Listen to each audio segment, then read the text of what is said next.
Hello, everyone, and welcome to our final video for our Marathon Monday series. I can't believe we're already just a few weeks away from the actual race, but here we are, right? Hopefully, training has been going well for you.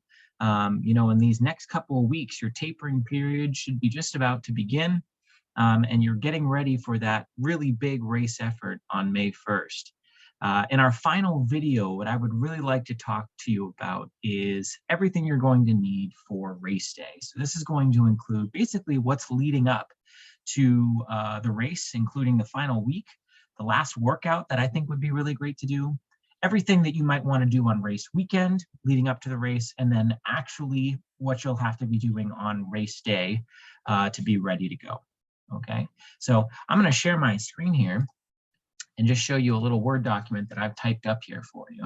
And I'll kind of go through all of these big bullet points and explain to you what I think are the main points for each one here.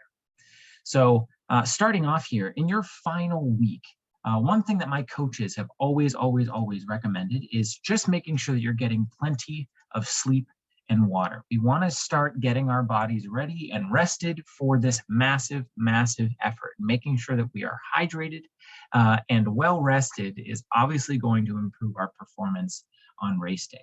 Around May 1st in Pittsburgh, there's a whole host of different weather conditions that we could expect, right? It could be pretty cold at the start of this race, maybe in the high 30s or low 40s. But by the afternoon and later on in your race, you could even expect temperatures in the 60s or maybe even the 70s, right? So there's a very wide range of weather that we can expect. So we have to prepare for everything, including that hot weather. So making sure we're hydrated is going to be a really big key. Okay. Kind of going hand in hand with this idea of good sleep is just trying to get on schedule. Okay. The race itself is at 7 a.m. And in the last week especially, I think it would be a really good idea for you guys to start getting up early in the morning to get your run done. If you can get your body used to being up and moving at 7 a.m., it's going to benefit you greatly on race day.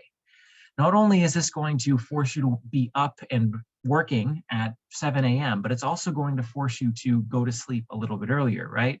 So if you're used to getting up at 8 and going to bed at 10, now you get up at 7, perhaps we can try to aim to get to bed by 9, right? All of this is getting your body on schedule for what it's going to be like to get up and be ready to go at 7 a.m. on race day, right? So we want to adjust that schedule as much as we can in the week or maybe even 2 weeks leading up to the race to get your body ready for that effort in the morning, okay? We've talked a lot about training in previous videos. One final workout that I can give you will be the week of that race. So you're racing on Sunday, and to give you the maximum amount of time to rest before that race while still feeling sharp, it would be great for you to do your final workout on Wednesday of that week, okay? And this workout could look something like this, and adjust it for whatever your needs may be, but something like this, a easy 15-minute warm-up, and then maybe after a couple minutes of jogging and just stretching and doing some dynamic warm-ups, you'd go into a 15-minute effort at your goal marathon pace. So whatever goal that you set up for yourself at the beginning of your training, perhaps you've even adjusted your goal while you were training and said, you know what, maybe I can go faster, or maybe I need to go slower, right? Whatever that goal marathon pace is, you're gonna run that for 15 minutes, okay? Now, again, in the grand scheme of things, this 15 minutes should feel relatively easy, right? If we're going to be running for 4 hours or maybe 5 hours for this marathon, 15 minutes should be a cakewalk, right? The idea here, just making sure, again, that pace, whatever we've set for ourselves, is feeling pretty easy for that total of 15 minutes. You'll follow that up by running about 5 minutes, very easy, just kind of jogging around.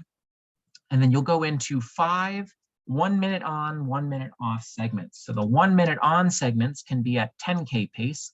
Again, moving a little bit faster than marathon pace just to get our bodies used to going faster so we can slow down and have it feel easier. And then the 1-minute off sections, running very easy, just a very light jog. So you'll do 1 minute on, 1 minute off, 1 minute on, 1 minute off, a total of 5 times. And then you'll wrap things up with 15 minutes of easy running to cool down as well.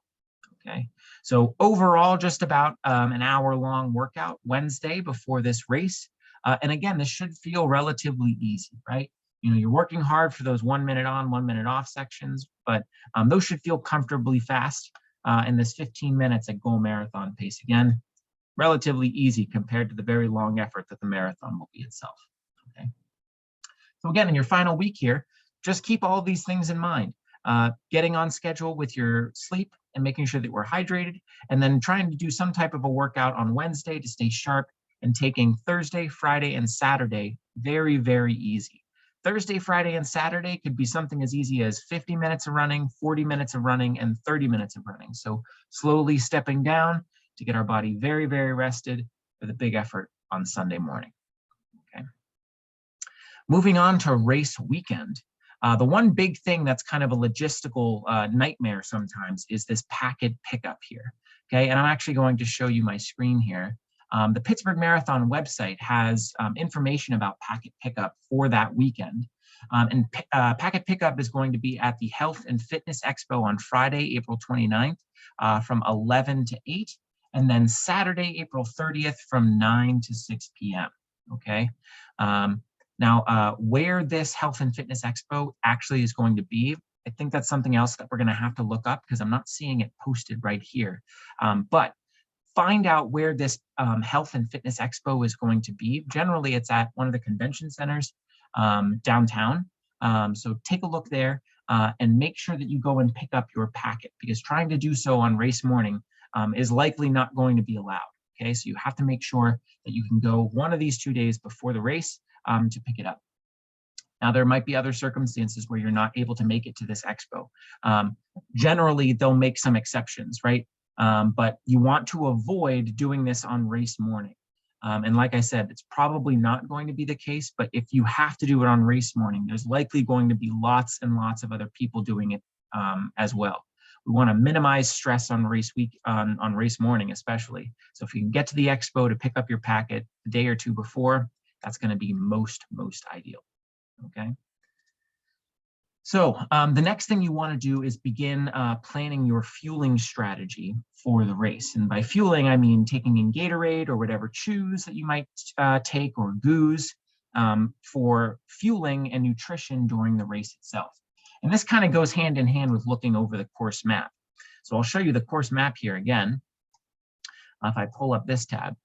Along the Pittsburgh Marathon website, you should find links to the course map here as well. And if you zoom in on different points here, I can show you, there are these little water droplets along the course that are showing you where the respective water stations are going to be, right? Now, they're relatively frequently, right? So you're seeing one, let's see here, right around mile 2 to start, and then just before mile 4. So just about every 2 miles, you're going to see a water station. Now, it's going to be up to you when you take water, or you take a goo, something that you're carrying on you, when you want to do that. But make sure that you have a strategy in line so you're not going into a deficit at any point during the race. With fueling in general, we want to make sure that, especially in the marathon, we're staying on top of it. So we're not getting to the point where we're already tired and trying to take in some type of fuel. You want to stay ahead of it. So about every 5K, perhaps, maybe every 30 to 35 minutes, you're doing something to take in some type of fluid or goo or a chewable to make sure that your body is topped off with the energy it's going to need to make it these very, very long distances. If you're feeling tired or you're feeling thirsty, it's too late to be getting that fuel in. So you want to stay ahead of it the entire time, okay? To build off of this, we're kind of looking over the course map and trying to visualize our race this weekend, right?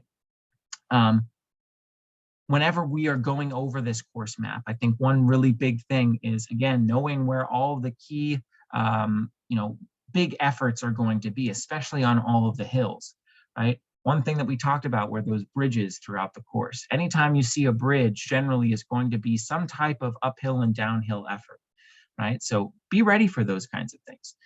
The West End Bridge, I was actually able to run this the other day, kind of doing some reconnaissance myself for the half marathon that I'm going to be running, right? And the West End Bridge itself, I didn't realize was definitely a significant hill, all right? So make sure that you're aware of that, right? The other area that I would definitely key everybody in on is this Highland Park area as well, right? So this is definitely going to be a significant hill as you're climbing Highland Avenue before your left turn on Bryant Street, okay?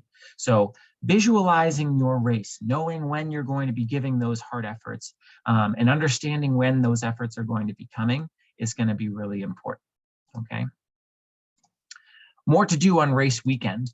Make sure that you do your best to pack everything you're going to need on the evening before your race. And this kind of goes hand in hand with the next bullet point that I have here, in minimizing stress, right? There's going to be a lot of energy spent on putting one foot in front of the other on marathon morning, right? So if we can minimize stress, we're going to be spending less energy worrying about things that could be controlled, right? So the night before, make sure that you have everything that you're going to need for race morning packed up and ready to go. So on the morning, whenever we are waking up, you're not kind of worrying about, okay, where did I put this or where did I put that? Okay, so this is going to include whatever your gear is going to be, maybe a race bib and your shorts or tights, maybe some gloves if it's going to be a cold morning, any of your fueling that you're going to need. This could be goos or chewables, perhaps some Gatorade or a water, and definitely your race bib and your shoes, right? So make sure all of those are in a spot where they're easily found, and you know where you're going to find them, just so you're not messing around with it early in the morning and stressing yourself out, okay? The other thing that I think is going to be really good for minimizing stress is figuring out how you're going to get to the course the morning of. Generally, the strategy that I've liked to use is not to worry myself about driving. If you have someone else who can take you to the course and drop you off as close to the start and finish line area as you can, I think that would be the best thing for you. Again, you don't want to be worried about parking or where to go on race morning. So planning ahead, making sure that you have some type of strategy for getting to the course in a timely manner is going to greatly, greatly minimize your stress before you get to the race. Okay. So again, just to kind of summarize here, for race weekend, all of this is about prep. You're going to start visualizing your race. You're going to be doing all of the packet pickup, and all the ways that you can minimize stress for yourself for race morning. So when May 1st comes, you are as ready to go as possible, okay? Finally, here on race day too, one major thing that is going to be very, very important, especially with this early start, is getting to bed early. Now, it might seem counterintuitive. Everyone kind of thinks, all right, on race morning, I'm going to get as much sleep as I can. I'm going to sleep right up until the race, and then I'll get to the course, and then I will go. What actually ends up being a lot more effective is getting your body up even earlier than you normally would, and getting your body moving. The last thing you want to do is just show up to the race and start running right off the bat. Right? The best thing that you can do is aim to be up around 4 a.m., just about 3 hours before that race, and use this time to have a good breakfast, begin fueling yourself for the big effort for the marathon, and just get up and get your body moving. You don't want your first step in the race to be your first meaningful step of the day, if you know what I mean, right? We're getting up, we're moving our bodies around, so by the time we're beginning our warm-up and we're beginning the race, we've already kind of got our body in the zone and ready to go for that race, okay? Another big thing is don't try anything new, okay?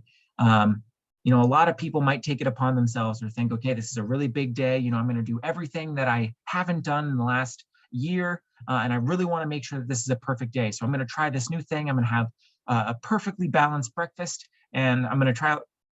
Don't worry about that kind of stuff, right? Nothing new on race morning. Whatever your general strategy for getting ready in the morning and having your breakfast is before any of your regular workouts that you were doing during your training, that should be what you do on race morning.